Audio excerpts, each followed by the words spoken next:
खुद की प्रसन्नता या फिर स्वर्ग में जाना, वहां पे आनंद का अनुभव करना, ये सब नहीं है। पर ये सबका जो उद्देश्य है, the ultimate goal of performing all of this is हमें भगवान को प्रसन्न करना। ठीक है, क्योंकि भगवान ने इस भौतिक जगत के संचालन के लिए कुछ नियम बनाए हैं, और अगर उसे हमें जारी रखना है तो हमें भगवान ने दिए हुए लॉज के हिसाब से हमें जीना हो।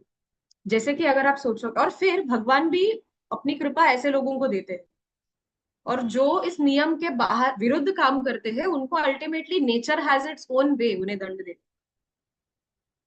ठीक है।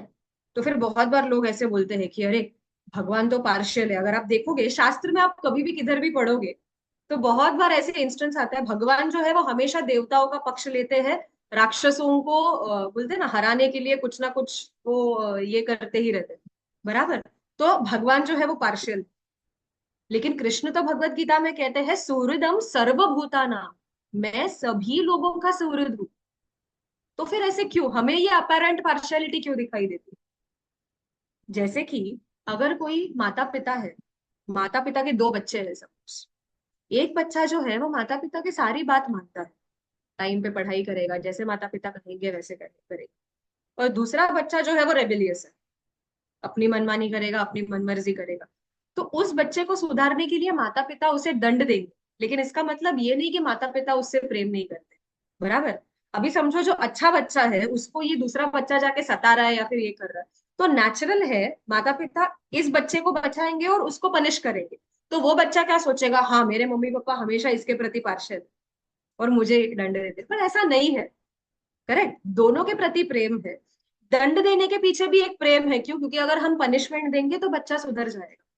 यशोदा मैया ने भी तो यही किया था ना, जब कृष्ण ने माखन चोरी की, और जब यशोदा मैया निश्चय करती है कि मैं कृष्ण को उखल से बांध दूं, तो उस समय यशोदा मैया क्या सोचती है कि अगर मैंने इसे शिक्षा नहीं दी तो ये आगे जाके ऐसे ही चोरी करता रहेगा, आज माखन चोरी कर रहा है, कल जाके कुछ और चुराएगा। तो वो दंड देने में भी एक प्रेम होता है। तो उसी प्रकार भगवान भी जो है, संपूर्ण विश्व में जितने भी जीव प्राणी है, वो सबको अकॉर्डिंगली उनके कर्म का, बोलते हैं ना, वो फल प्रदान करते हैं। लेकिन अ, मतलब जो कर्म किए हैं वैसे वो उनको फल दे रही है, मटेरियल नेचर का एक लॉ। लेकिन अगर हम अकर्म कर रहे हैं, या फिर जो भक्त है, भक्त जो है वो इस ड्युअलिटी से परेशान नहीं। ठीक है। जैसे कि अभी आपको एक भागवतम का मैं एक सिंपल उदाहरण देती हूँ इस चीज को लेके, कि कैसे एक एक व्यक्ति अगर कोई कर्म, मतलब अच्छे कार्य कर रहा है, लेकिन वो खुद के प्रतिष्ठा के लिए या फिर खुद के फायदे के लिए कर रहा है, तो और एक भगवान के प्रसन्नता के लिए एग्जैक्टली वही कार्य कर रहा है, तो क्या डिफरेंस रहेगा? इंद्र ने 100 अश्वमेध यज्ञ किए। ठीक है। सो उसके वजह से इंद्र हैड दैट पोजिशन की 100 अश्वमेध यज्ञ, ये रिकॉर्ड था इंद्र का। और पृथु महाराज, ये भी अश्वमेध यज्ञ किए जा रहे हैं। ठीक है। तो उनका 99 अश्वमेध यज्ञ पूरा हो गया था पृथु महाराज का, और वो 100 अश्वमेध यज्ञ करने वाले। तो अब इंद्र जो है वो तुरंत इनसिक्योर हो कि अगर इसने 100 अश्वमेध यज्ञ पूरे किए तो फिर इन्हें मेरी पदवी मिलेगी। ठीक है। यानी कि इंद्र का आप हमेशा देखते हैं, जब भी कोई तपश्चर्या करते रहेंगे या फिर जब भी कोई ऋषि मुनि कुछ ये कर देंगे, जैसे कि विश्वामित्र मुनि के केस में भी देखा, इतनी घोर तपस्या कर रहे थे तो इंद्र तुरंत कोई ना कोई डिस्ट्रैक्शन भेज देते कि अरे मेरा सिंहासन हल रहा है, बोले ना, ये मेरे सिंहासन को हड़पना चाहता है। सो सेम चीज यहाँ पर हुआ कि 100 अश्वमेध यज्ञ का रिकॉर्ड मेरा है, ये अभी कोई और ले लेगा, वो नहीं चाहिए करके इंद्र ने एक साधु का रूप धारण करके वो घोड़े को चुरा लिया। जो अश्वमेध यज्ञ का घोड़ा होता था उसे इंद्र ने चुरा। एंड ऐसे काफी बार हुआ कि हर बार इंद्र जो है वो साधु के भेष में आते थे, और पृथु महाराज को पता होता था, एक्चुअली पृथु महाराज के पुत्र विजिताश्व करके थे, उन्हें पता था कि ये इंद्र है और ये ही चुरा के लेके जा रहा है, लेकिन वो उसके ऊपर बाण नहीं चला रहे थे क्योंकि वो साधु के भेष में आए थे और साधु को मारना था। तो वो मर्यादा का पालन कर रहे थे। तो इसके कारण क्या हुआ, बहुत सारे अपसंप्रदाय बनने लगे। साधु जो होते हैं वो शुद्ध होते, पवित्र होते, चोरी नहीं करते आके ऐसे। लेकिन जैसे रावण ने भी किया, साधु के वेश में आके सीता मैया का हरण किया, तो लोग, ये जो अपसंप्रदाय है, ये सब की प्रथा जो है वहां से शुरू हुई है। तो ब्रह्मा जी आए, उन्होंने पृथु महाराज से कहा कि हे पृथु, आप ये 100 अश्वमेध यज्ञ जो है वो मत कर, क्योंकि इंद्र जो है, हर बार आप प्रयास करोगे इंद्र आकर एक नया अपसंप्रदाय खड़ा कर देगा किसी साधु के भेष में, तो आप मत कीजिए। And Prithu Maharaj agreed. And उसका फलस्वरूप क्या हुआ, पृथु महाराज के हाँ कहने के वजह से स्वयं विष्णु वैकुंठ लोक से पृथु महाराज के महल में आए, जो यज्ञ स्थली थी वहां पर आए। आइडियली विष्णु का आगमन कब होता है, जब हमारा यज्ञ सक्सेसफुल होता है, तब विष्णु आते हैं यज्ञ का जो ये लेने के लिए, भोग लेने के लिए। बट यहाँ पर पृथु महाराज ने तो 100वां यज्ञ किया भी नहीं, लेकिन फिर भी विष्णु आए। क्यों? क्योंकि पृथु महाराज का ये डिसीजन कि मुझे विश्व की शांति के लिए भगवान किससे प्रसन्न होने वाले, 100 अश्वमेध यज्ञ का रिकॉर्ड बनाने से वो प्रसन्न होंगे, या फिर ये अपसंप्रदाय बंद होने से, ये पृथु महाराज ने सोचा और उन्होंने वो यज्ञ नहीं किया। तो दिस इज द डिफरेंस। और स्वयं विष्णु आ गए। और ऐसे भी नहीं कि पृथु महाराज डिस्टर्ब थे, अरे क्या मुझे यज्ञ नहीं करना पड़ रहा है, मेरा भी रिकॉर्ड हो जाता, नहीं। तो ये जो ऐसा व्यक्ति होता है कि भले ही वो केस उसके फेवर में रहे या ना रहे, ठीक है, but still he is composed and he is happy, तो ऐसे व्यक्ति को कहते हैं स्थित प्रज्ञ। और भगवान जो कह रहे हैं कि आप कर्म करो, फल की चिंता मत करो, और केवल मेरे प्रसन्नता के लिए कर्म, मतलब जो भी कार्य है वो करते जाओ, उससे क्या होता है, उसका फल स्वरूप ये है कि आप स्थित प्रज्ञ बनते हो। तो जैसे ही अर्जुन सुनते हैं कि ओ, ये सब करने के वजह से व्यक्ति स्थित प्रज्ञ बनता है, तो नेचुरल है कि अर्जुन का प्रश्न होता है कि स्थित प्रज्ञ व्यक्ति को पहचाने कैसे, हाउ डू वी रिकॉग्नाइज कि कौन व्यक्ति स्थित प्रज्ञ है। And then starts the famous shloka. स्थितप्रज्ञस्य का भाषा समाधिस्तस्य केशव स्थिताधि किम प्रभाषेत किम आसीत व्रजेत किम। तो यहाँ से अर्जुन शुरू कर रहे हैं। तो I'll just share the screen. तो अर्जुन अभी यहाँ पे पूछ रहे एकदम डिटेल में। देखिए, एक शिष्य की वृत्ति जो है ना, वो एक्चुअली ऐसी होनी चाहिए कि अर्जुन ऐसे नहीं पूछते कि हाँ चलो स्थित प्रज्ञा का क्या क्वालिटीज है। Arjun goes in detail. स्थित प्रज्ञस्य का भाषा, एक स्थित प्रज्ञ व्यक्ति जो है वो किस प्रकार बात करता है। समाधि तस्य केशव, वो किस प्रकार समाधि में विलीन होता है। स्थितधि किम प्रभाषेत, कहाँ पर रहता है। किम आसीत, कैसे आता है। व्रजेत, किस प्रकार चलता है। ये सब, क्योंकि एक क्वेश्चन पूछा है समाधि में, तो समाधि का मतलब बहुत लोग ऐसे सोचते हैं सब कुछ छोड़ छाड़ कर, बोलते ना, ध्यान में लग जाना। बट ऐसा नहीं। समाधि का अर्थ ये है, ये एक तो हाँ, ये भी समाधि है कि सब कुछ छोड़ छाड़ कर जब हम ध्यान में लग जाते हैं और हम भगवान का चिंतन करते हैं, ये एक प्रकार की समाधि है। दूसरा प्रकार ऐसा भी है कि हम जो कुछ कर रहे हैं उसमें हम केवल भगवान के बारे में सोच, एनीथिंग दैट यू। हो सकता है कि हम डे टू डे कार्य करते रहे, जैसे कि फॉर एग्जाम्पल सुबह उठे, सुबह उठते ही नेचुरल है कि हमें ब्रश करना होता है, ठीक है। तो अगर हम ब्रश करने के पीछे हम हमारा हेतु ऐसे रखे कि I am brushing so that अभी मैं चैंटिंग करने, तो चैंटिंग करने के ना, चैंटिंग करने के लिए कृष्ण जो है वो मेरे मुंह में रहेंगे, तो मेरा मुंह शुद्ध होना चाहिए, ठीक है। मैं स्नान कर रहा हूँ ताकि मेरे शरीर की शुद्धि हो, ताकि मैं डीटी वर्शिप कर सकूं। हम लोग भोग बना रहे हैं ताकि वो हम हमारे भगवान को ऑफर कर सके। हम लोग प्रसाद खा रहे हैं तो ओ, ये तो कृष्ण की कृपा है जो हमें मिली। श्रीला प्रभुपाद जब कभी भी वो पानी पीते थे तो वो कहते हैं रसो हम अपसु कौनते, वो हमेशा कृष्ण को याद करते थे, because Krishna says I am the taste of water. तो ये भी एक प्रकार की समाधि है कि आप जो कुछ भी छोटे छोटे कार्य कर रहे हैं, हर एक चीज में भगवान को देखना, तो भी हम समाधि अवस्था में, ठीक है। इसको उद्दीपन कहते हैं। उद्दीपन मतलब जो भी चीज दिखे वो देखकर इंस्टेंटली हमें कृष्ण याद आते हैं। जैसे कि ये बहुत अच्छी कथा है एक्चुअली।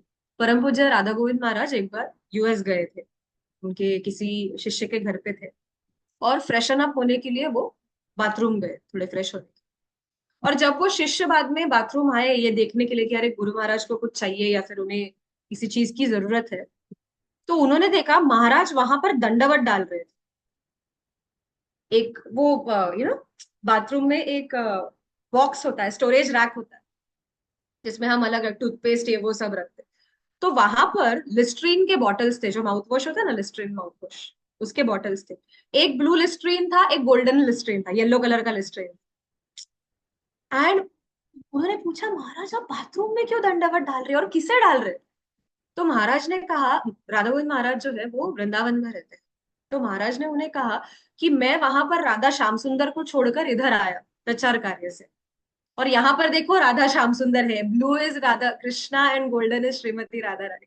सो एक भक्त की जो चेतना होती है, दिस इज समाधि। ठीक है, बाहरी रूप से देखने जाए तो वो प्लेन में ट्रैवल करे, एक साधु आइडियली अगर देखने जाएंगे तो वो चलते हैं, प्लेन में ट्रैवल करना ये सब हम किसी साधु के लिए स्वाभाविक नहीं है। लेकिन इसमें भी अगर आप देखेंगे, लिस्ट्रीन का बॉटल कौन सोच सकता है माउथ वॉश के बॉटल में कोई राधा कृष्ण को देख रहा है। तो ये एक साधु होते हैं, दिस इज स्थित प्रज्ञ, कि हर एक चीज में वो सिर्फ भगवान को देखते हैं, और हर एक चीज में वो भगवान का हाथ देखते हैं, हैंड ऑफ गॉड। ठीक है, कि मेरे साथ जो कुछ अच्छा हो रहा है वो भी भगवान मुझे दे रहे हैं, या फिर मेरे साथ अगर कुछ बुरा भी हो रहा है तो भी भगवान मुझे दे रहे हैं। It is Krishna who is providing this. जैसे कि आ, मेरे शिक्षा गुरु हमेशा कहते थे कि पहले के जमाने में लेटर्स लिखे जाते थे एक दूसरे को, करेक्ट।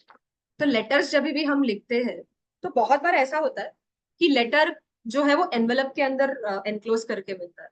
ओके, तो समटाइम्स इट सो हैपेंस कि एनवेलप बहुत ही सादा होता है, इट्स वेरी प्लेन, या फिर ठीक है इतना अपीलिंग नहीं है, धूल लगी होगी, मिट्टी लगी होगी, जो कुछ भी।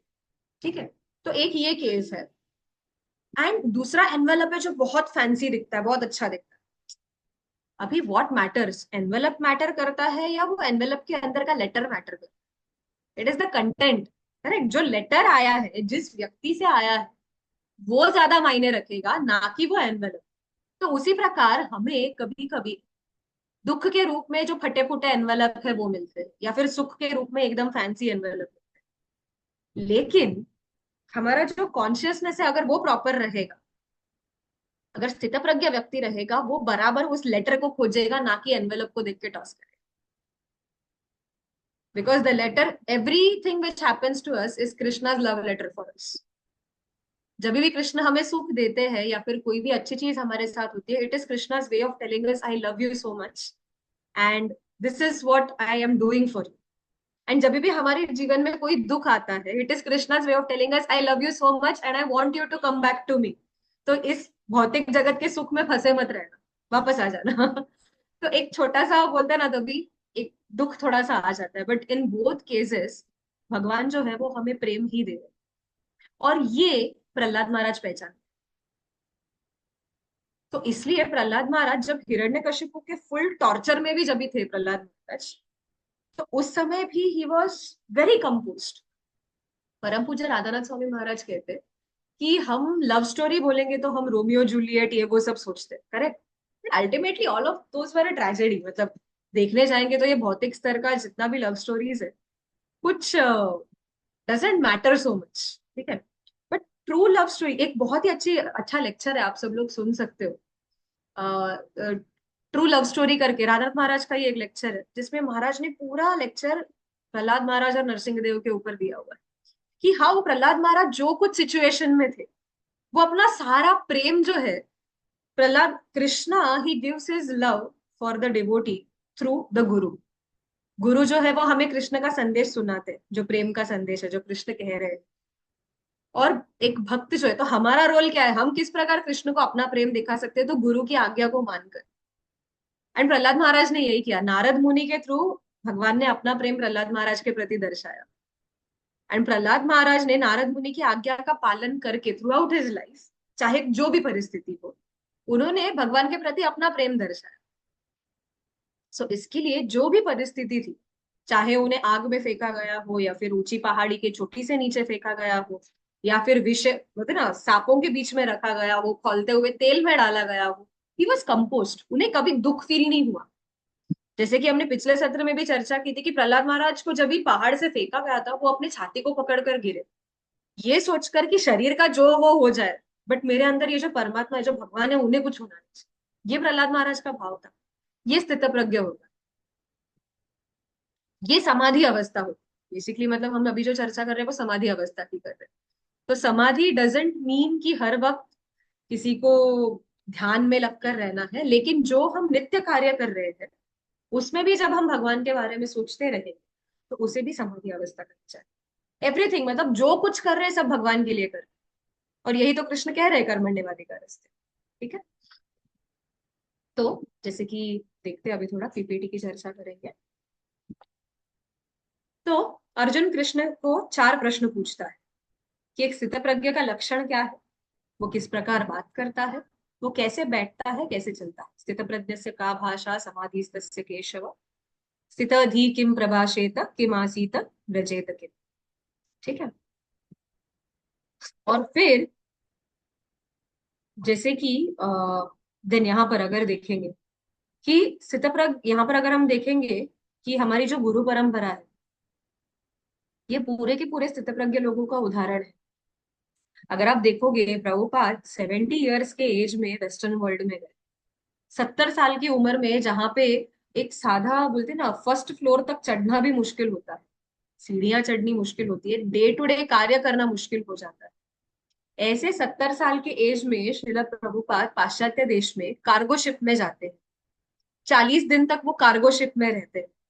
उन्हें सी सिकनेस होता है, उन्हें 2 हार्ट अटैक आते हैं।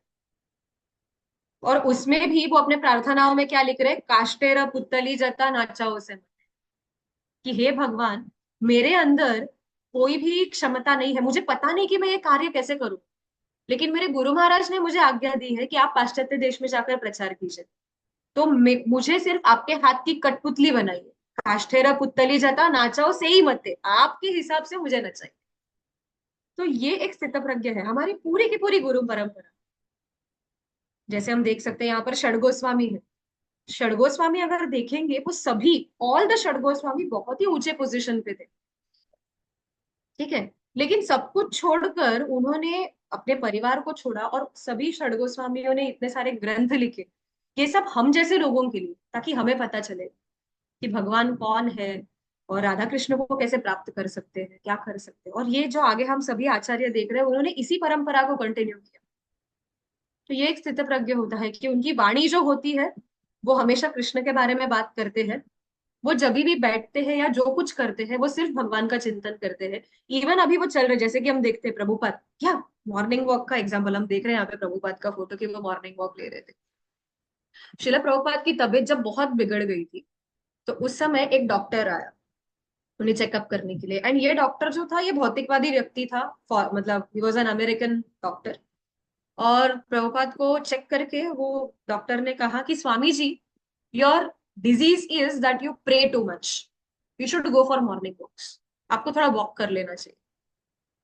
तो शिला प्रभुपाद ने ऐसे नहीं सोचा, अरे ये कौन भौतिकवादी व्यक्ति मुझे बोल रहा है मैं बहुत ज्यादा प्रे कर रहा हूँ, अरे हम तो भक्ति कर रहे हैं ना, और ये कोई डॉक्टर मुझे आके बोलता है कि आपको वॉक करना चाहिए। इमीडिएटली नेक्स्ट डे से शिला प्रभुपाद ने मॉर्निंग वॉक शुरू कर दिए। वाई? एंड उनके शिष्यों को गुस्सा आया। एक्चुअली प्रभुपाद के शिष्यों ने जब भी सुना उस डॉक्टर को ऐसे कहते हुए, दे वर एंग्री कि ऐसे कैसे कोई भी आके अब उनको कह सकता है कि Swami ji you are praying too much. लेकिन Srila Prabhupada heard Krishna's instruction. Prabhupada used to be very particular कि मुझे इसी टाइम पे लंच करना है, इसी टाइम पे प्रसाद पाना है। क्यों? एंड उनके शिष्य अगर 1 मिनट भी लेट हो जाते तो प्रभुपाद को गुस्सा आता था। अभी कोई कहेगा साधु को तो गुस्सा नहीं आना चाहिए, यहाँ पे इन्हें टाइम पे खाना नहीं मिल रहा तो साधु गुस्सा कर रहे। लेकिन प्रभुपाद क्या कहते थे, if I have to preach my body needs to function properly, और उसके लिए जरूरी है कि मैं वो पर्टिकुलर टाइम पे खाना, तो प्लीज एंश्योर कि मुझे मेरा प्रसाद टाइम पे देना। तो ये होता है जब हर एक अंग को भगवान की सेवा में लगा, जो हम सभी आचार्यों का। ठीक है। और प्रभुपाद ने मॉर्निंग वॉक शुरू किया। आज अगर हम प्रभुपाद के इसमें का अगर कोई भी स्निपेट सुनेंगे, मेजोरिटी सबसे best wisdom actually morning walks पे प्रभुपाद यूज्ड टू डिस्कस उनके डिसाइपल्स के साथ। कितने सारे कॉन्वर्सेशंस है। So this was Krishna's way of revealing. ठीक है। तो पहला प्रश्न ये है कि एक स्थितप्रज्ञ का कॉमन लक्षण क्या होता है। जैसे कि अभी हमने देखा, का भाषा समाधि तस्य केशव, किस प्रकार बैठता है, किस प्रकार बातें करते हैं, किस प्रकार चलते हैं। ठीक है। एंड देन कृष्णा आंसर्स, अभी भगवान उत्तर दे रहे हैं कि किस प्रकार एक स्थितप्रज्ञ कार्य करेगा।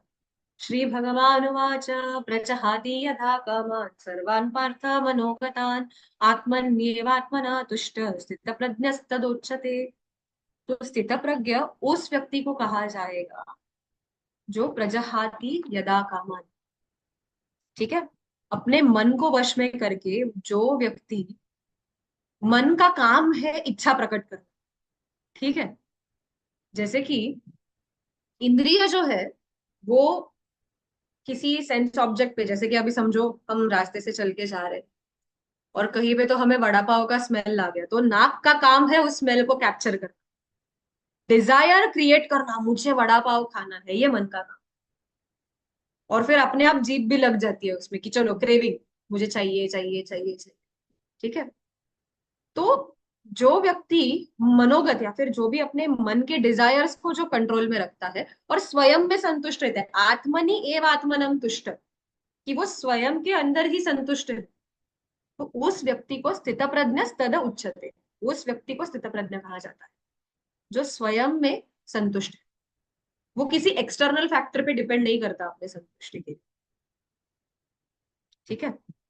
जैसे कि प्रभुपाद कहते थे कि एक भक्त वो होता है जिसे अगर कहा जाए कि आपको प्रचार करना है, और अगर आपको प्रचार करना होगा, तो आपको, मतलब कोई भक्त है जो बहुत ही वैराग्यपूर्ण जीवन जी रहे, और वो एक पेड़ के नीचे सोते हैं, और उन्हें कहा गया नहीं नहीं आप पेड़ के नीचे नहीं सो सकते, आप ये महल में रहिए और वहां से आप प्रचार कार्य ज्यादा कर सकते। तो वो भक्त जो है वो उस पेड़ के प्रति अपने आसक्ति को छोड़ के, अपने वैराग्य को छोड़ के महल में रहना शुरू करेगा, क्योंकि उसे प्रचार करना। और उसी भक्त को अगर नेक्स्ट डे कहा जाए महल से प्रचार नहीं हो रहा है, वापस अपने पेड़ पे रिटर्न जाना, वो उसी अनासक्ति से उस पेड़, महल को छोड़ के वापस उस पेड़ के नीचे जाने के लिए रेडी रहे। भगवान राम के जीवन में हम देखते हैं, आज राज्याभिषेक होने वाला है, जब वो दशरथ महाराज के कक्ष में जाते हैं और जब भी उन्हें पता चलता है कि 14 वर्ष के वनवास में जाना है, तब हम देखते हैं कि रामायण में वाल्मीकि मुनि कहते हैं कि भगवान राम ने बाहर आते समय राज्याभिषेक की जितनी भी सामग्री रखी थी उसके पास झांक कर भी नहीं देखी, क्योंकि ये अभी मेरे लिए नहीं है। And he was compost. उन्होंने ये नहीं सोचा कि अरे रे मेरा राज्य छूट गया, मैं तो यार राजा बनता था, कुछ नहीं। पिताजी ने बोला है वनवास जाना है, 14 वर्ष का वनवास जाना है, वो तैयार। ठीक है। तो ये एक स्थितप्रज्ञ, क्योंकि स्वयं में संतुष्ट है, एक्सटर्नल किसी फैक्टर की उन्हें आवश्यकता नहीं है संतुष्टि प्राप्त करने की। तो ये एक स्थितप्रज्ञ व्यक्ति होता है। जैसे हम यहाँ पे आगे देखेंगे, अभी इधर देखिए, दो व्यक्तियों का कॉन्ट्रास्ट दिखाया गया है।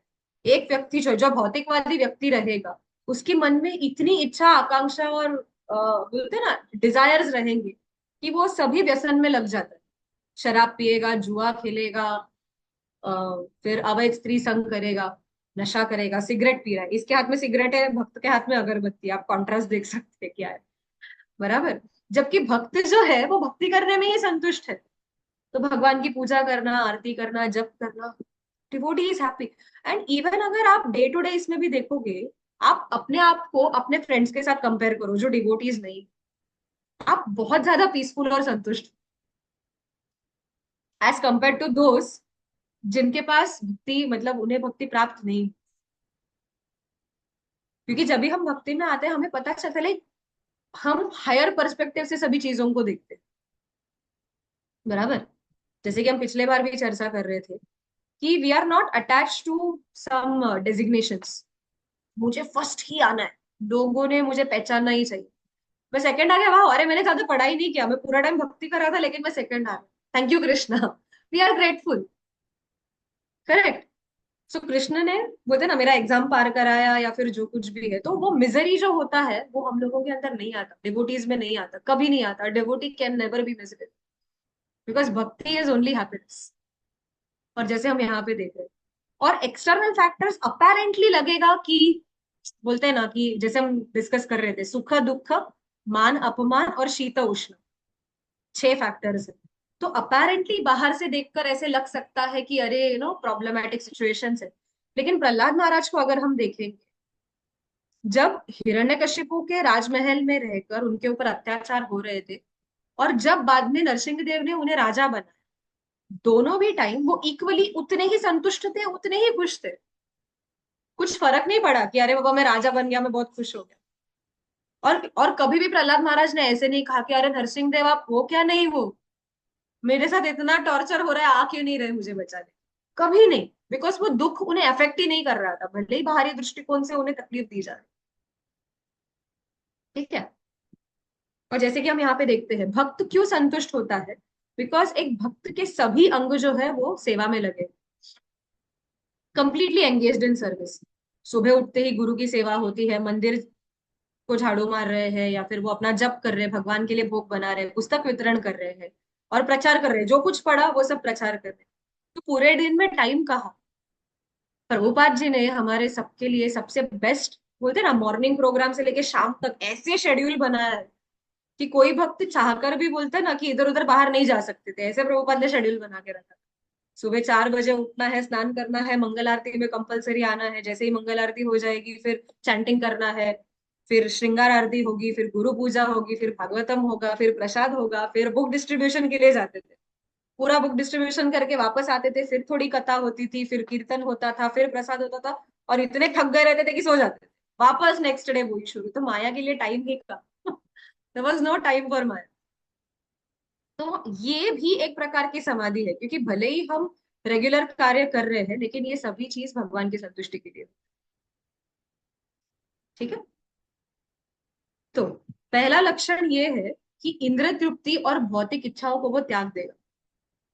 ठीक है। और हम ये देखते, और अगर समझो कोई भक्त ऐसा है जिसके मन में भौतिक इच्छा है और वो भगवान को अप्रोच कर, तो क्या होगा, उसकी भौतिक इच्छा पूरी नहीं होगी। इसका आंसर ये है कि ध्रुव महाराज की कथा में हम देख सकते हैं। ध्रुव महाराज भौतिक इच्छा से भगवान के पास गए, बराबर। तो भगवान ये कहते हैं कि मेरा भक्त जो है, अगर मूर्ख बन के मेरे पास भौतिक इच्छाएं मांग भी रहा है, ठीक है, तो भगवान कहते हैं कि ये भौतिक इच्छा जो ये विष के समान है, और मेरा भक्त कह रहा है अरे मुझे विष दे दो, मुझे पीना है, भौतिक इच्छा है। फिर कृष्ण क्या कहते हैं, आमी विद्य विष के में दिबो। मैं किस कैसे विष दे सकता हूँ, क्योंकि मैं तो जानता हूँ कि ये विष है। तो मैं अपने चरणों के प्रति रति देकर वो विषय भुलाई, वो मैं विष को जो है वो भुला, मतलब नेचुरली एक हायर टेस्ट आता है। अगर हम आगे जाके भगवत गीता का सब पढ़ेंगे तो एक श्लोक आता है, विषया विनिवर्तन्ते निराहारस्य देहिनां रसवर्जम रसोप्यस्य परम दृष्टवा निवर्तते। परम दृष्टवा निवर्तते मतलब क्या, हायर टेस्ट डेवलप। ठीक है। जैसे कि एक छोटा बच्चा है, ओके, उसके सामने आप एक चॉकलेट पकड़ना और एक 100 रुपीज का नोट दिखाना, बच्चा क्या चूज करेगा, चॉकलेट चूज करेगा। क्योंकि बच्चे को ये नहीं पता, अगर 100 रुपए का नोट लिया तो बहुत सारे चॉकलेट आ जाएंगे उस 100 रुपए के नोट के साथ। उसका फोकस सिर्फ और सिर्फ चॉकलेट पे रहेगा, जो छोटे इच्छाएं होती। तो वैसे ही हमारा अगर देखेंगे तो हम भौतिक सुख में इतने लगे हुए हैं कि हमें हायर टेस्ट जो है, जो भक्ति का जो टेस्ट है, वो अभी तक लगा नहीं। लेकिन जैसे ही वो टेस्ट आ जाएगा, ये सभी चीजें हमें तुच्छ लगने लगी। परम पूज्य राधानाथ स्वामी महाराज कहते हैं कि अगर आपको एक फीस्ट सर्व किया जा रहा है, ठीक है, ये भौतिक इच्छा है कैसे है। प्रहलाद महाराज एक ये देते हैं, मैं स्टार्टिंग भूल गई श्लोक का, पुनः पुनः चर्वितस चर्वणा नाम भागवतम, ये श्लोक है, फॉरगॉट द स्टार्टिंग। तो उसमें प्रहलाद महाराज कहते हैं कि भौतिक सुख कैसे होते हैं, कि अब आप समझो कोई च्युइंगम जब भी खाते हैं, तो च्युइंगम को स्टार्टिंग में ही वो जूस निकलता है, ठीक है, बाद में वो जैसे ही जूस खत्म हो जाता है, च्युइंगम को थूक देते हैं। अगर कोई ये सोचेगा कि उसमें भी मुझे रस मिलने वाला है, और वो थूके हुए च्युइंगम को उठा के फिर से रस निकालने की कोशिश करे, तो क्या टेस्ट आने वाला है। हम सब वही कर रहे हैं, पुनः पुनः चर्वितस चर्वणा नाम की, जो ऑलरेडी होते च्यूइंग द च्यूड बोलते हैं कि उसमें से रस निकलने वाला है नहीं, लेकिन उसमें ही हम सुख ढूंढने का प्रयास कर रहे हैं। लेकिन भक्ति ऐसी है कि भक्ति इज रस अमृत सिंधु। ठीक है। भक्ति रस अमृत सिंधु, यानी कि भक्ति का जो रस है वो एक समुद्र के बराबर है, सिंधु है। और वो सिंधु का एक बिंदु भी अगर निकालेंगे, एक ड्रॉप भी अगर निकालेंगे, तो वो भी इतना बड़ा सिंधु है कि हम सबको डुबा सकते हैं। भक्ति रसामृत सिंधु का बिंदु is also a Sindhu. Practically देखने जाएंगे तो उसमें इतना रस भरा होगा। तो एक स्थितप्रज्ञ व्यक्ति जो रहेगा वो भौतिक इच्छाओं से परे हो जाता है, वो त्याग देता है, बिकॉज उसमें उसे टेस्ट नहीं लगता। ठीक है। और वो स्वयं में ही संतुष्ट होता है। स्वयं में संतुष्ट मतलब क्या, नॉट सेल्फ सेंटर्ड। भगवान की सेवा हो रही है ना, बस दैट इज व्हाट मैटर्स, और उसमें ही उसे संतुष्टि मिलती। ठीक है। और ऐसे व्यक्ति के लिए भगवान क्या करते, कृष्णा का क्या रेसिप्रोकेशन है एक ऐसे व्यक्ति के लिए। तो भगवान अपने गुणों से उस भक्त को लाभान्वित करते हैं। जैसे कि हम देख सकते हैं, okay, I just finish this part. Dhruva Maharaj का उधर वो आधे में रह गया था कि ध्रुव महाराज जब भगवान के पास गए तो वो एक बड़ा राज्य की आशा लेकर गए कि मुझे बड़ा राज्य चाहिए, मुझे अपने पिताजी और दादाजी उनसे भी बड़ा राज्य चाहिए। और जब भी वो भगवान को देखते हैं और जब भी उन्हें दर्शन होता है भगवान का, तो वो कहते हैं कि मैं कांच के टुकड़े ढूंढते हुए आया था और मुझे हीरा मिल गया।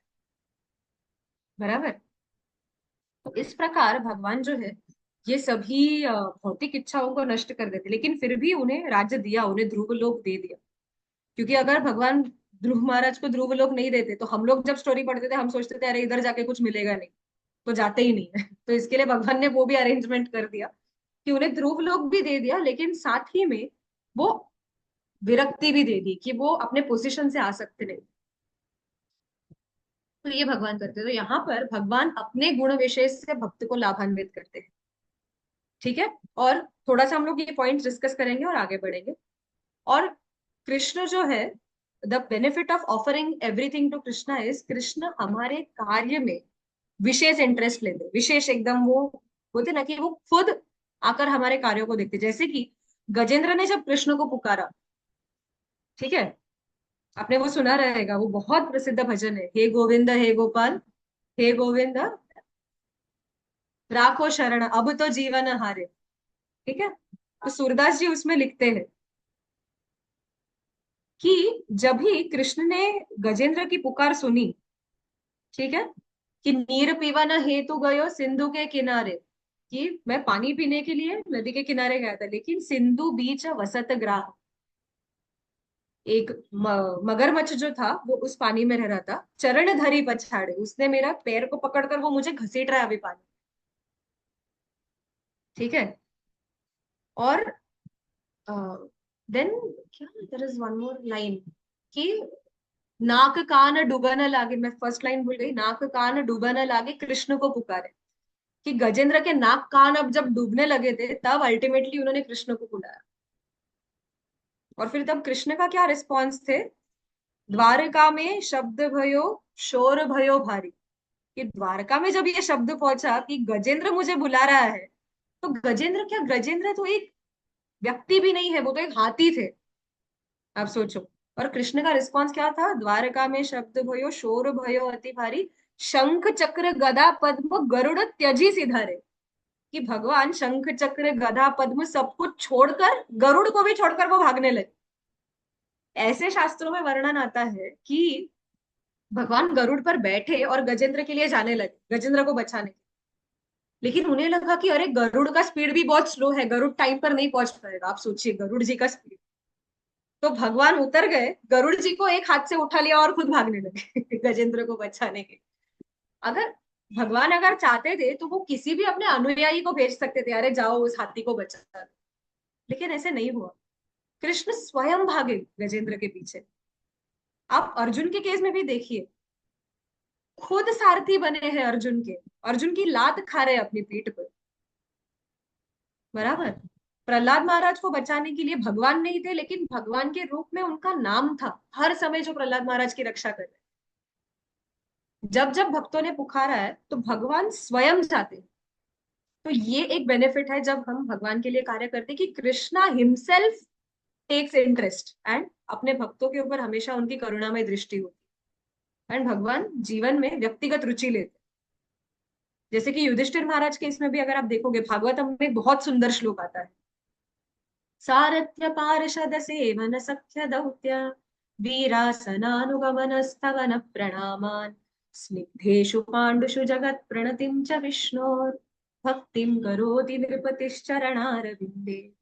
तो इसमें क्या कहते हैं, भगवान ने पांडु पुत्रों के लिए क्या किया, सारथ्य, वो सारथी बने। पार्षद, वो उनके नित्य अनुयायी थे, जो भी पांडवों के मीटिंग्स होते थे, कैसे करना है आगे का स्ट्रेटेजी क्या करना है, Krishna used to be there. सारथ्य पार्षद सेवन, बराबर, कि वो स्वयं, अगर आप देखोगे राजसूय यज्ञ जब भी हुआ युधिष्ठिर महाराज का, भगवान स्वयं उस राजसूय यज्ञ में सेवा कर रहे थे। तो उनकी सेवा क्या थी, जूटे पत्तल उठाना। जितने भी ऋषि मुनि आके वहां पर प्रसाद ले रहे थे, सबके जूटे पत्तल उठाने की सेवा भगवान ने की। सख्य, भगवान अर्जुन के लिए सखा थे, सभी पांडवों के लिए एक सखा थे। दौत्य, वो शांति दूत बनकर हस्तिनापुर गए, जहां पर उनका अपमान हुआ, उन्हें बंदी बनाने का प्रयत्न किया गया। वीरासन, कुरुक्षेत्र के युद्ध में जब भी ये सभी युद्ध कर रात के समय सोते थे, कृष्ण सोते नहीं थे, वो वॉचमैन का काम करते थे। जो पांडवों का टेंट था उसकी रक्षा करना है, घोड़ों को पानी पिलाना है, घोड़ों का मसाज करना है, अर्जुन के घोड़े, उनका मसाज भगवान कर रहे हैं। अनुगमन, युधिष्ठिर महाराज के पीछे पीछे, क्योंकि राजा के पीछे सब चलते हैं, बराबर, युधिष्ठिर महाराज राजा थे तो राजा के पीछे पीछे चलते जाते।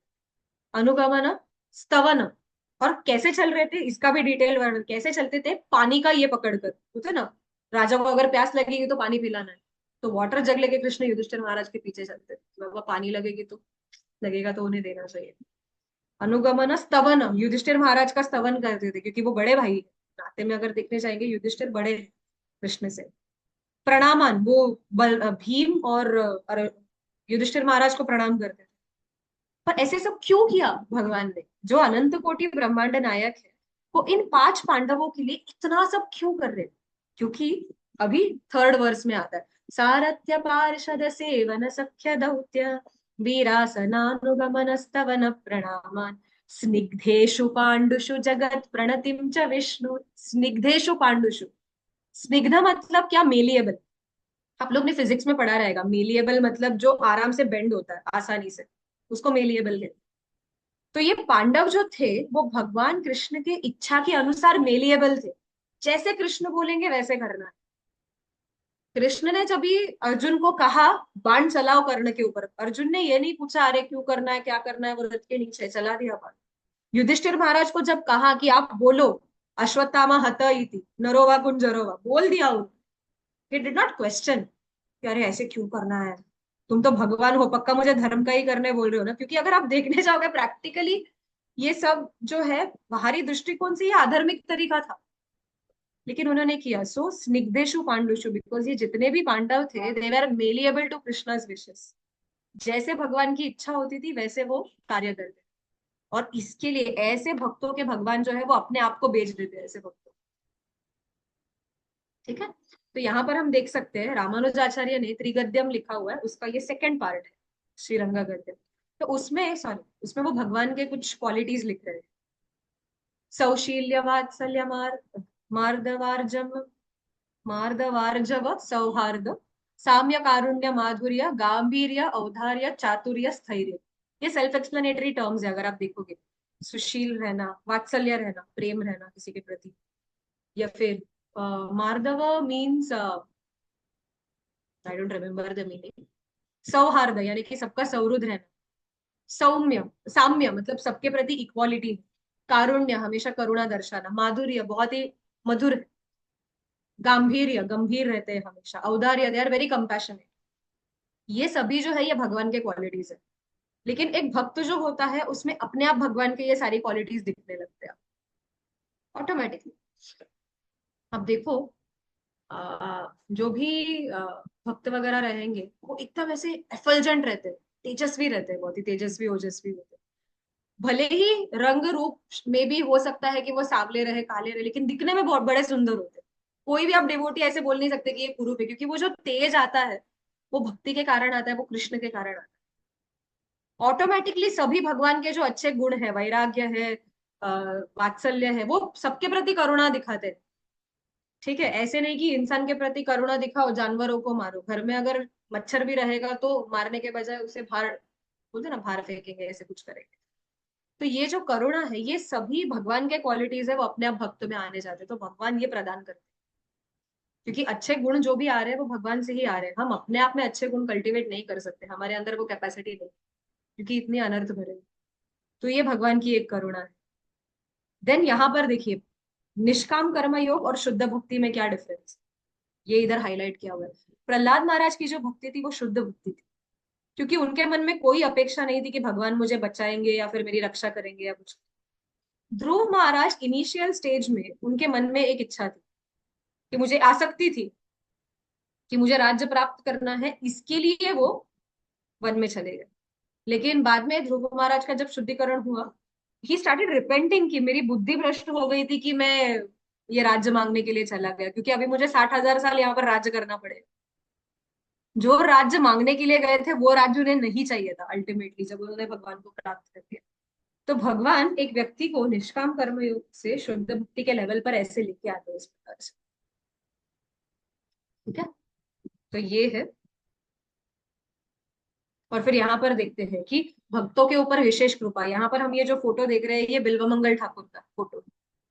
बिल्वमंगल ठाकुर जो थे वो नेत्रहीन थे, और उनको कहीं जाना हो कुछ भी करना हो तो गाइड कौन होता था? कृष्णा। कृष्णा खुद आकर लेके जाते थे, और कृष्ण बहुत शैतान थे कि पकड़कर, मतलब हाथ पकड़कर उन्हें लेकर जाते थे, आओ बाबा मैं तुम्हें लेके जाता हूँ, और बीच में ही छोड़ के भाग जाते थे। तो तब बिल्वमंगल ठाकुर, आपने चौराष्टकम सुना रहेगा, ब्रजे प्रसिद्धम नवनीत चौरम गोपांगना नाम चतुर चौरम, या फिर जो गोविंद दामोदर माधव स्तोत्र सुनते हो, गोविंद दामोदर माधवेति, ये है। या फिर बाल मुकुंदाष्टकम है, करारविंदेन पदारविंदम मुखारविंदे विनिवेशयन्तम वटस्य पत्रस्य पुटे शयानम बालम मुकुंदम मनसा स्मरामि, ये सभी की रचना बिल्वमंगल ठाकुर ने की।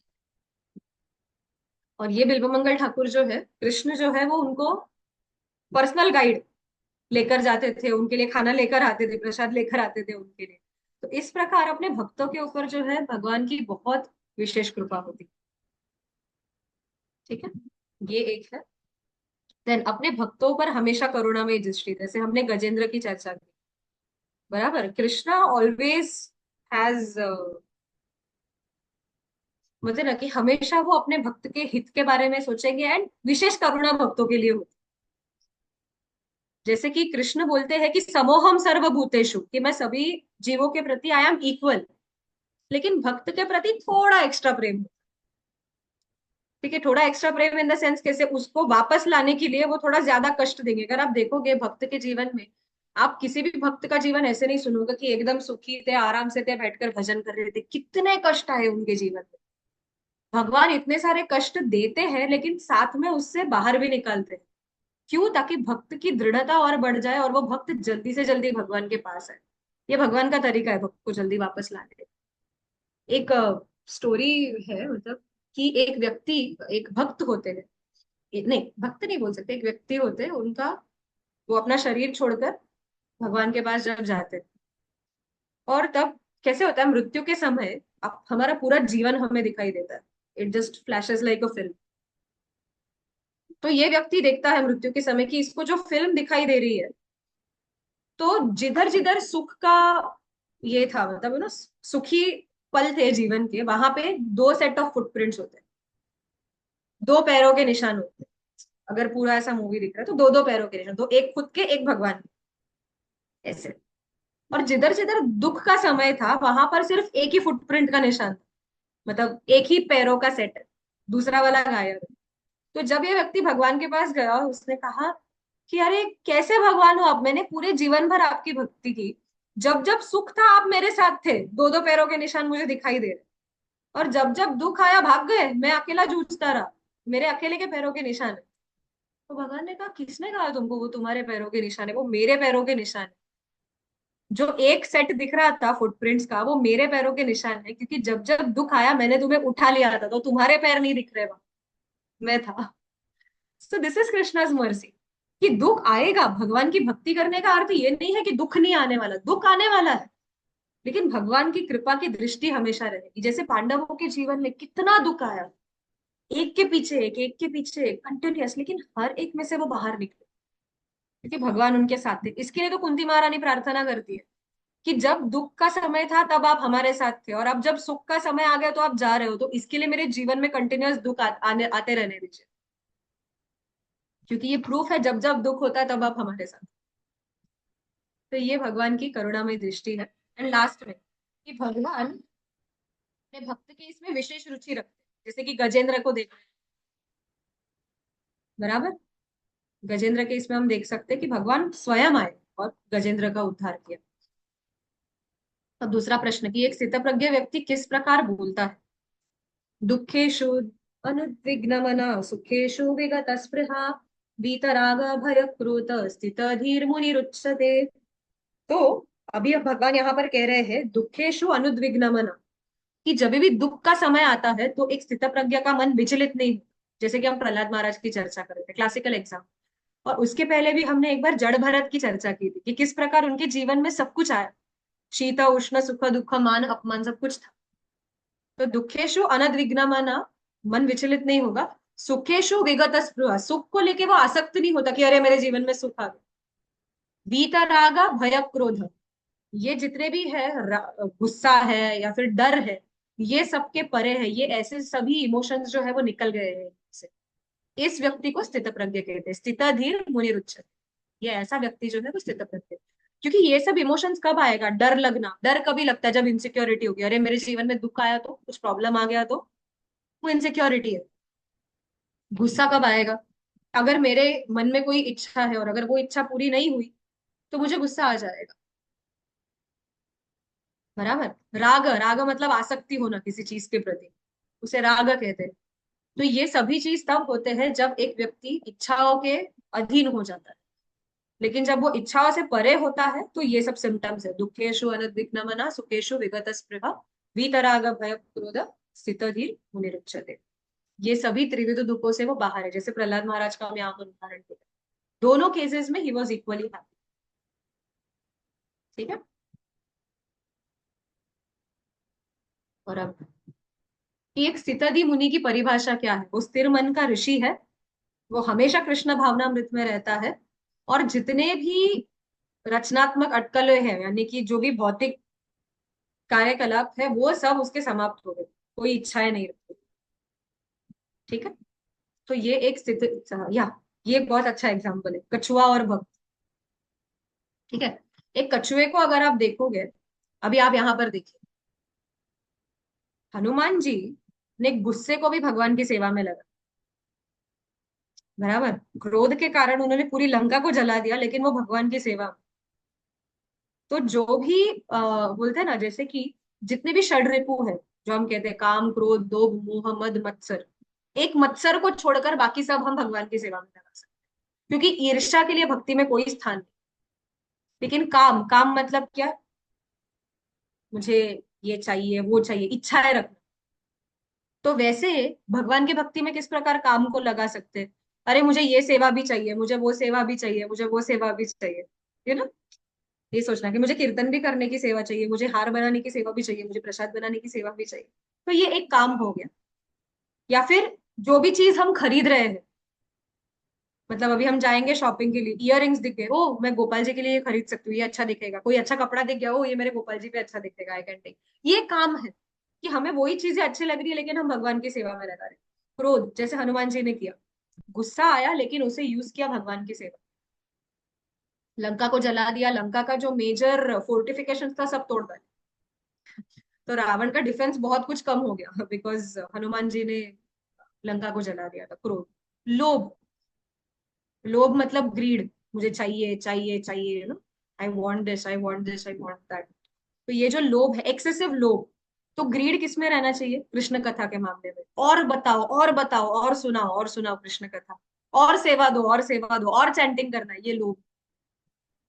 रामानंद राय से जब चैतन्य महाप्रभु ने पूछा कि भक्ति के लिए मूल्य क्या चुकाना पड़ेगा, तो तब रामानंद राय कहते हैं, कृष्ण भक्ति रस भाविता मति कियताम यदि कुतोपि लभ्यते तत्र लौल्यम अपि मूल्यम एकलम कोटि जन्म सुकृतिर्न लभ्यते। कि अगर भक्ति चाहिए तो लौल्य, ये जो आतुरता है, ये जो लोभ है, वो होना चाहिए भक्ति में। और चाहिए और चाहिए और भक्ति चाहिए और करनी है ऐसे, ये लौल्यम जब रहेगा तब भक्ति प्राप्त हो सकती है। तो लोभ। मोह, मोह मतलब क्या, अब हम क्या मोह में है, मैं शरीर हूं, मैं ये मेरा शरीर है, ये मेरा घर है, ये सब मेरी वस्तु है, ये हमारा मोह। लेकिन हमारा मोह क्या होना चाहिए, हम कृष्ण के हैं। बराबर, हम कृष्ण के हैं, कृष्ण के भक्त, मैं भगवान का हूँ, भगवान मेरे हैं। ठीक है। ऐसे नहीं सोचना है कि हाँ अगर मैंने ये सेवा नहीं की कोई और ये सेवा कर दे। सेवा के प्रति मोह होना चाहिए, ये सेवा मैंने नहीं की तो कौन करे, इम्पॉसिबल ये से, मतलब बोलते हैं ना, इन दैट सेंस कि अगर मैंने नहीं की, पूरा रिस्पॉन्सिबिलिटी लेना कि अगर मैंने भगवान को आज भोग नहीं दिखाया वो क्या खाएंगे, भूखे रह जाएंगे। ये मोह, this is a good type of मोह। मद यानी कि अहंकार। अहंकार क्या होना चाहिए, ये नहीं कि आई एम समथिंग, बट ये सोचना कि मैं भगवान का दास हूं। ये हमारा अहंकार है, ये ट्रू ईगो है, understanding that I am Krishna servant, this is true ego. And false ego is thinking I am the control proprietor and. तो फॉल्स ईगो से हमें ट्रू ईगो में आना है कि मैं भगवान का दास हूँ। ठीक है। तो ये एक ये है। या कछुए का एग्जाम्पल अगर हम देखेंगे, आप कछुए को देखो, कभी कछुआ जब भी जब भी वो डेंजरस सिचुएशंस में होता है, या फिर ऐसा लगता है कि अरे बाबा कुछ ना कुछ अभी गड़बड़ होने वाला है, तो कछुआ अपने आप को अपने शेल में विड्रॉ कर लेता है पूरी तरह से। और जब भी सेफ्टी लगता है वो बाहर आ जाता है। या फिर उससे भी अच्छा आप देखिए, बेटर देन, आप जब भी मंदिर जाते हैं, मंदिर के बाहर आपने देखा है कछुए रखे होते हैं, दो कछुए होते हैं। एक मंदिर के गेट पे होता है, मेन जो एंट्रेंस के यहाँ पे, वो कछुए को अगर आप देखोगे ना, तो वो पूरा सिकुड़ा हुआ कछुआ है, वो पूरा अंदर उसने अपने आप को खींच लिया है। और जो गर्भगृह में कछुआ होता है, जो भगवान के सामने कछुआ रखा होता है, वो पूरा बाहर निकला हुआ होता है। ऐसा क्यों होता है मंदिर में, वाई ये सिंबलिज्म रखा गया है किसी भी टेम्पल में? ये दिखाने के लिए कि जब हम भौतिक जगत में होते हैं, यानी कि बाहर है मंदिर के, तो हमें उस कछुए की तरह रहना है, हमारी पूरी इंद्रियों को अंदर खींच लेना है भौतिक विषय वस्तुओं से। ओके। और जब भगवान के सामने आते, पूरी इंद्रियों को 100% एक्सपोज करो। आंखों से दर्शन ले लो, कानों से कीर्तन का श्रवण करो, कथा का श्रवण करो, तो भगवान के दर्शन के सामने बराबर जो कछुआ है, तो पूरा उसका मुंह हाथ पैर सब बाहर है। So this is the reason कि एक कछुए की वृत्ति हमारे अंदर होनी चाहिए, कि जब जब लगे कि अरे बाबा संकट में है, तो तुरंत अपने आप को विड्रॉ कर लेना है भगवान की शरण लेके। तो अभी यह सर्वत्रान्नभिस्नेह तत्तत् प्राप्य शुभाशुभम नाभिनंदन्ति न द्वेष्टि तस्य प्रज्ञा प्रतिष्ठिता।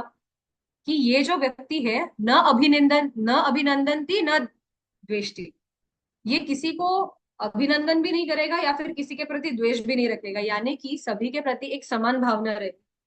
शुभ अशुभ जो है वो उसे अफेक्ट नहीं करेगा। ठीक है। जैसे कि हमें अफेक्ट होता है कि अरे ये शुभ है ये अशुभ है, उससे हमें तकलीफ होती है, अगर शुभ हो गया तो अच्छा है, अशुभ है तो नहीं। दीवारों पे भी हम लिखते हैं ना, डोर के बाहर शुभ लाभ, अगर लाभ है तो आ जाओ, तो आप हमारे लिए शुभ हो, लेकिन अगर आप हम आपको कुछ हानि करने वाले हो तो बाहर निकल जाओ। बराबर, तो यही शुभ लाभ का एक है। तो ऐसे व्यक्ति को शुभ और अशुभ से कुछ लेना देना नहीं, जो स्थित प्रज्ञ है, तस्य प्रज्ञा प्रतिष्ठित। ठीक है। न अभिनंदनती न द्वेष्टि, कि वो ना किसी को बोलते हैं ना कि अननेसेसरी फ्लैटर करना, कॉन्ग्रेचुलेट करना विदाउट एनी दिस, वो नहीं करेगा, और ना किसी के प्रति द्वेष रखेगा।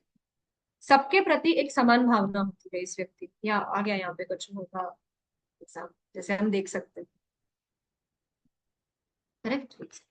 अब यदा संहरते चायम कूर्मोंगानी व सर्वश, कृष्ण खुद कह रहे कछुए की तरह, यदा संहरते चायम कूर्मोंगानी व सर्वश इंद्रियाणींद्रियार्थेभ्य तस्य प्रज्ञा प्रतिष्ठिता। जो अपने इंद्रियों को कछुए की तरह रखता है, कि जब जब माया सामने आ जाएगी तो कछुआ इस तरीके से अंदर चला जाएगा, लेकिन जब जब भगवान आएंगे तो ऐसे बाहर निकले। तो ये कृष्ण खुद कह रहे हैं कि कछुए की तरह रहे। ठीक है। तो ये यहाँ पर है कि स्थित प्रज्ञ जो है, he will withdraw his senses when independently act करना शुरू करे, ऑब्जेक्ट ऑफ सेंसेस जब दिखेंगे। लेकिन जब वो कंट्रोल कर सकता है, तो सेंसेस को कंट्रोल कैसे किया जाए? सी, इच्छा कभी खत्म नहीं होगी, हमें इच्छा होगा, अभी बेसिक नेसेसिटी, अगर खाएंगे नहीं तो जिएंगे कैसे? तो बेसिक एक प्रॉपर प्रसाद लेना ये हमारा डिजायर है, तो उसे पूरा कैसे करना है? कुछ भी खाने से अच्छा है कृष्ण प्रसाद, गले तक खाओ लेकिन Krishna Prasad, that is better. Correct. तो कृष्ण की सेवा में जब हम लगाएंगे, अगर हमें मूवी देखनी है, बहुत इच्छा हो रही है कि अरे कुछ तो बोलते हैं ना, टाइम पास चाहिए, कुछ तो मूवी देखना है, रिक्रिएशन चाहिए, लिटिल कृष्णा लगाओ। या फिर जो अलग अलग ये आते हैं ना, कृष्ण कथाएं हैं, रामायण है, महाभारत है, ये सब हम देख सकते हैं एंटरटेनमेंट के।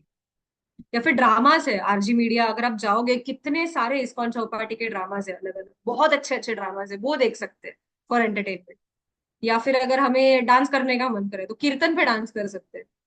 हु सेड कि स्पिरिचुअल लाइफ में मजा नहीं? वो पब में नाचने से अच्छा है शराब के नशे में कि हम कीर्तन में डांस करेंगे। शुद्धिकरण हो रहा है कम से कम, वहां पे और पाप लग रहे हैं। तो best way to control our senses is when we engage in Krishna service. क्योंकि उससे हमारा शुद्धिकरण भी होता है और हायर टेस्ट, परम दृष्टवानि वर्तते, वो भी मिलता है। और एक है नियम का पालन करना, डूज एंड डोंट्स। अनुकूल्यस्य संकल्पम, जो अनुकूल है हमारे भक्ति के लिए उसको स्वीकार करना, और प्रतिकूल्यस्य वर्जनम, जो कुछ भी प्रतिकूल है उसे त्याग देना। तो इससे हम इंद्रियों को वश में कर सकते हैं। ठीक है। तो ये एक स्थित प्रज्ञा का लक्षण है, और ये अलग अलग तरीके हैं जिससे धीरे धीरे धीरे प्रैक्टिस करके स्थित प्रज्ञा लेवल पे आ सकते। तो नेक्स्ट लेक्चर में हम चर्चा करेंगे कि किस प्रकार एक पॉजिटिव अप्रोच से हम हायर टेस्ट, यही इधर ही आएगा, परम दृष्टवानी वर्ग, how can we develop the higher taste. ठीक है। Thank you very much. Hare Krishna. किसी का कोई प्रश्न है या फिर किसी को कुछ ऐड करना है? हरे कृष्णा माता जी। Hare Krishna. Thank you so much. तो एक खूब आपने बहुत बहुत अच्छा लेक्चर दिया। मेरा एक डाउट था कि मतलब हम ऐसा क्या करें कि हम और गुरु के पास जा सकते हैं। मतलब सॉरी। हम और गुरु की सेवा कर सकते हैं, हम और गुरु को प्लीज कर सकते हैं, मतलब क्या करना चाहिए। गुरु की सेवा दो तरीके से होती है, एक होती है वाणी सेवा, दूसरी होती है वपु सेवा। वपु सेवा मतलब जब हम पर्सनली गुरु की कुछ सेवा कर सकते हैं, जैसे कि अभी गुरु महाराज के जितने भी असिस्टेंट्स होते हैं, पर्सनल असिस्टेंट, वो वपु सेवा करते हैं, वो तो हम कर नहीं सकते। तो वाणी सेवा is the best way of serving Guru Maharaj, क्योंकि वाणी सेवा जब होती है वो गुरु महाराज जब हमारे साथ रहेंगे तब भी कर सकते हैं, नहीं रहेंगे तब भी कर सकते हैं। तो उन्होंने जो इंस्ट्रक्शंस दिया हुआ है उसे फॉलो करना है। जब आप गुरु महाराज के कथा को सुनते हो, जब उनकी कथा सुनते हो, तो उसमें वो कुछ कुछ चीज बहुत हाईलाइट करते हो कि ये ऐसे करना चाहिए, वैसे उस चीज को अप्लाई करने की कोशिश करना, इससे गुरु की सेवा होती है। जैसे प्रहलाद महाराज ने जब भी नारद मुनि से सुना था, जो गर्भ में थे, और नारद मुनि से पूरा ज्ञान प्राप्त किया, तो वो एक्चुअली गुरु सेवा कर रहे थे। क्योंकि बाद में अगर आप प्रहलाद महाराज के प्रेयर्स पढ़ोगे तो प्रहलाद महाराज कहते हैं कि अरे मैं तो दैत्य कुल में जन्मा हुआ हूं, मेरे अंदर कोई क्वालिफिकेशन नहीं है, लेकिन मेरा एक ही क्वालिफिकेशन है कि नारद मुनि ने मुझ पर कृपा दिखाई। तो यहाँ पर भी अगर हम देखेंगे, this is a way of expressing gratitude and love towards Guru Maharaj, कि मेरे गुरु महाराज के कारण मुझे ये सब मिला। तो गुरु की सेवा अगर हमें और करनी है तो यही है कि हियर कथा, रोज हमारे गुरु महाराज का एक कथा सुनना ही है कंपल्सरी। डेली हमारे गुरु महाराज जिनसे भी हम मतलब जिन्हें गुरु मानते हैं उनकी कथा सुननी, और वो जो कुछ कहते हैं उसमें से कुछ की पॉइंट्स है, हमें लगता है कि ओके हाँ, ये मुझे अच्छा लगा, ये हाईलाइट था, तो उसको प्रैक्टिस करने की कोशिश कर सकते हैं, उसको डे टू डे लाइफ में उतारने की कोशिश कर सकते हैं। एक बार अभी रिसेंटली जब भी राधानाथ स्वामी महाराज का ये हुआ था, व्यास पूजा जब भी उनकी हुई थी, तो एक माता जी उनके बारे में मतलब वो शेयर कर रही थी ऑफरिंग में। तो उन्होंने महाराज से पूछा था कि महाराज, हम सभी मतलब इतने सारे भक्त हैं, तो आपको कैसे पता चलेगा कौन सा भक्त आपकी कैसे सेवा कर रहे हैं, क्योंकि पर्सनली तो आप हर सबसे बात नहीं करते। तो महाराज ने तभी कहा था, I am connected with each and every one of you through the परमात्मा। तो आप जो कुछ सेवा कर रहे हो मुझे पता चल, बिकॉज वाया द परमात्मा वो कनेक्शन है। तो अगर हम सिंसियरली, ऐसे नहीं कि हम गुरु महाराज को जाके बता रहे हैं या फिर उन्हें दिखाई दे रहे हैं, बट अगर हम सिंसियरली उनके इंस्ट्रक्शंस को फॉलो करने का कोशिश करेंगे, और जो कुछ भी वो कह रहे हैं, if we hear, actually Guru Maharaj का बेस्ट इज हियर करना and try to follow, that is the best way. Guru Maharaj बहुत खुश होते हैं उससे, will be very pleased and Krishna also will be happy. किसी का कोई और प्रश्न है?